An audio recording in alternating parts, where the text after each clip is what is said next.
My name is Jim Birch. I'm the Disaster Recovery Coordinator for the Southwest Florida Regional Planning Council. Greg, thank you. I could have said it better about the infrastructure and the many complexities involved in it. I think we noticed in the last moderated discussion we just had, probably 4 out of 10 comments were about infrastructure. So there are more. I know a gentleman over here is waiting patiently. I asked him to wait. You in the glasses? Yeah, you. So I'm gonna start with him, which is over there, Catherine, in the very corner. And then for the rest of you, keep in mind what Greg was saying.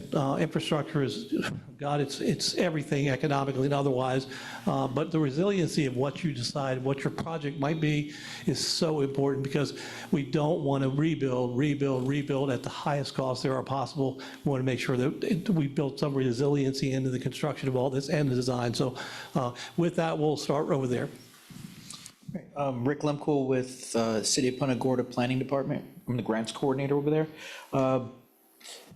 As far as infrastructure goes, what we're really interested in is drainage within the City of Punta Gorda.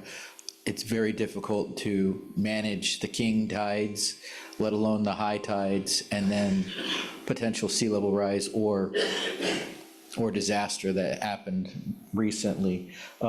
So we have a lot of flooding issues just on a normal blue sky day with king tides.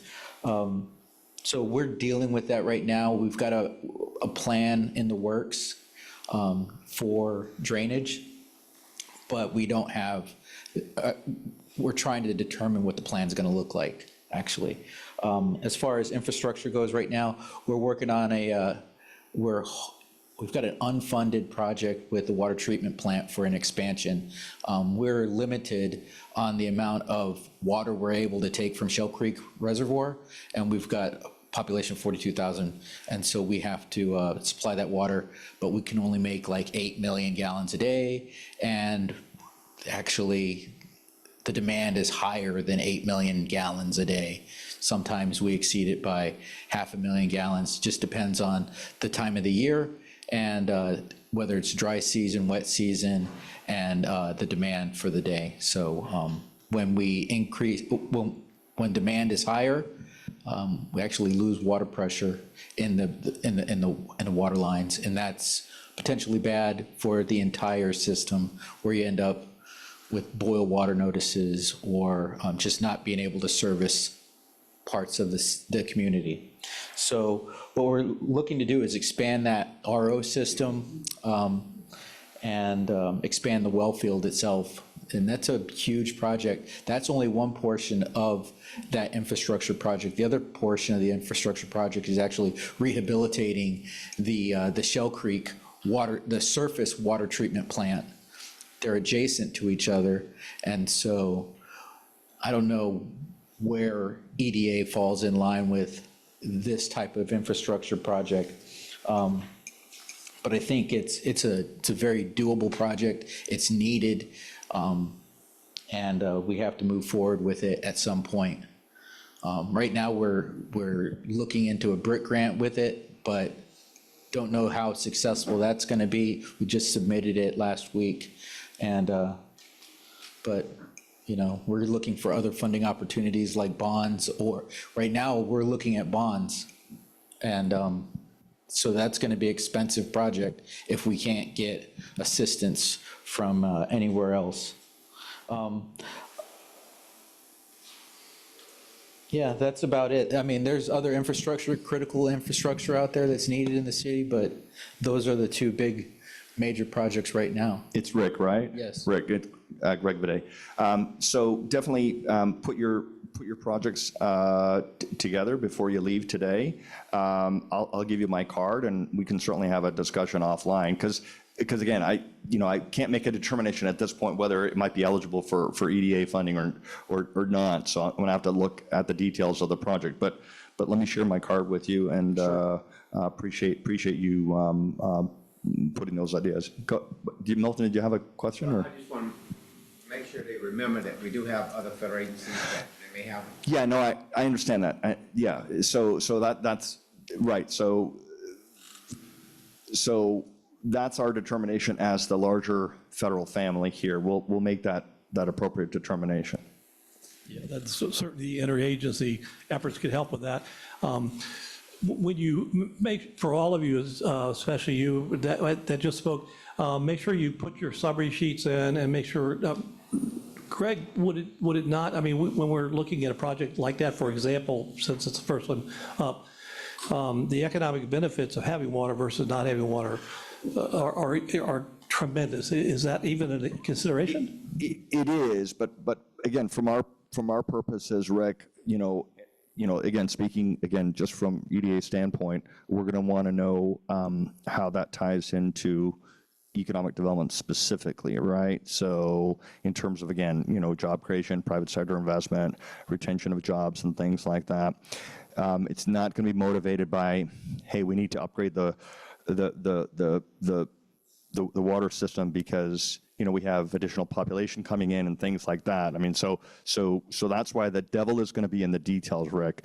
But you're the grants coordinator, so I mean, these are the kinds of things that we as the IRC are going to have to ferret out. But it's a fair question, Jim. Obviously, we need water. Nobody is yeah. Exactly. Go ahead, Jennifer. I just wanted to add to Punta Gorda's request, and this is a project the CHNB has been working with Punta Gorda on, is the Tiki Point Living Shoreline Project, which I also wanted to bring up because green infrastructure is still infrastructure and provides very valuable services. Punta Gorda, being a low-lying city, has a very vulnerable shoreline, is prone to extreme flooding, most recently from these recent hurricanes that have flooded many downtown businesses in the city and have actually caused some of those businesses to close and leave town. So speaking of economic development, would it be advisable that the city could put in a project proposal form for the construction of that project? Because right now all we have funded is the design of the project, but not any funds to actually construct that additional barrier of flood protection around the most vulnerable shoreline in the downtown area. Just wanted to get your advisement on that and see if that's something that the city might be interested in pursuing. You mean from a larger funding perspective? Yeah, absolutely. Again, use this. One of the things that we kind of alluded to, but we didn't say directly. So I'll speak on behalf of my federal and state friends here. Look at this opportunistically. What do I mean by that? I mean that these resources are coming. They're going to be available, and it's your opportunity to essentially step up and put these projects out there for funding consideration, right? What typically happens, and I was mentioning this to Jennifer as we started, when EDA gets our notice of funding opportunity with all the guidance about how to, what kind of projects we're going to be funding and at what funding levels and things like that, typically our mission is the same is true for all the federal and state agencies. Our mission is to deploy those funds as quickly as possible, which means take the time now, like the gentleman from Hendry County, right? You took that long-term, viewpoint about the industrial innovation park and about broadband and things. Take the time now to put these projects out there because it's going to be our job then to kind of scrub through them and to say, okay, these are things that possibly EDA can do, or FEMA, or Florida Commerce, but use this opportunity now because these funds are here, and when EDA gets its notice of funding opportunity, my phone starts ringing off the hook, and people are putting applications in. Now, we operate a little differently from some other federal funding agencies.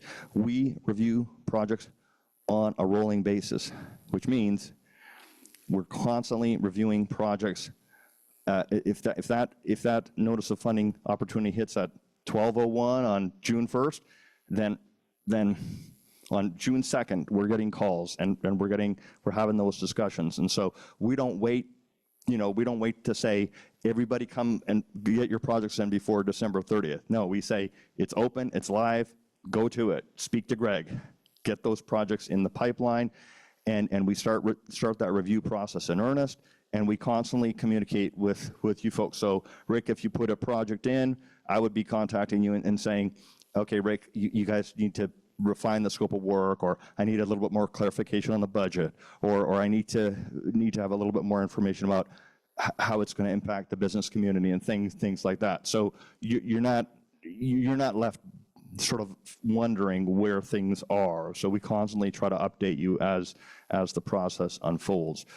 But the main message I want to impart as best I can is look at this as a timely opportunity, right? And sort of get your ducks in a row, metaphorically speaking, right? And really think about it. I know you've got a new grant writer in Hendry County, sir, Commissioner, and she's great.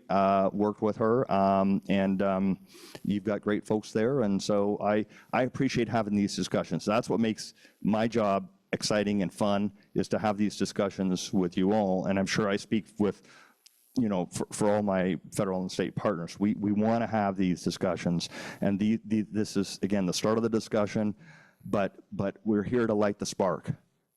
Again, I'm using my metaphors. I was an English major that happened to get into economic development, so there you go. So was I.